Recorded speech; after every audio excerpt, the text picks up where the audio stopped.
And it is 1879. A few hours ago, I went to catch a new show by my great friend Henry. It is a play entitled A Doll's House. Documentary theater could be a variety of things, but the kind that we're working on is a performance piece that is created by people who are also the storytellers and content creators. You may have differing opinions on my story. Now, was this a great example of trust and creative collaboration, or sheer stupidity? Documentary theater is different because it really capitalizes on a non-actor, right, telling their story and getting on stage and sharing with a group of people. I never thought about myself being a storyteller, but after this workshop, where we were asked to write a little story, I had the courage to try one, and I wanted it to fit into that period of time between 1991. I am JACINTA CLUSELLAS, and I'm a composer and guitarist. I'm TATIANA, PANDIANI, and I'm a theater director. We're both originally from Buenos Aires, Argentina. We live in New York right now. And we came to Lanesboro because we are the artists in residence at Lanesboro Arts, and we've been here for a couple of weeks.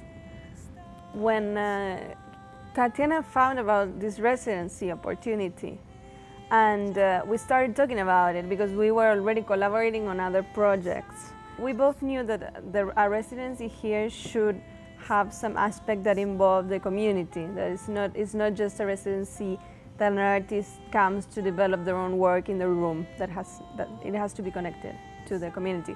So we found out that there's a lot of Norwegian immigrants or descendants from immigrants. And then we started thinking a little bit about how we could connect what we're doing with what's happening here. And then the idea of A Doll's House came up, and how, if the main thing, if it's still relevant or not.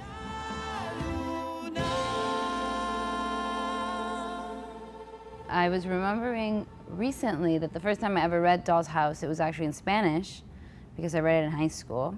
And so I read it in translation. That was the first time I read Doll's House, and then over the years I worked on it in different academic productions. And it felt like Nora was a strong anchor for this project. Nora, she's a housewife. She's a mother of 3 children, and she finds herself living a life that she didn't choose. At least that's my interpretation throughout the play. And we were very interested in bringing this play, A Doll's House, as a starting point for a project, and asking the main question if Nora is still relevant nowadays. And yeah, it's been very interesting to see everybody's response to it. I can't go back there anymore. You know my keys won't fit the door. You know my thoughts. I definitely feel there's a lot of relevance in the way Nora lived her life, with the way many women choose to live their lives today, with the good and the bad, however you want to see that. You know my thoughts don't fit the man, they never can, they never can.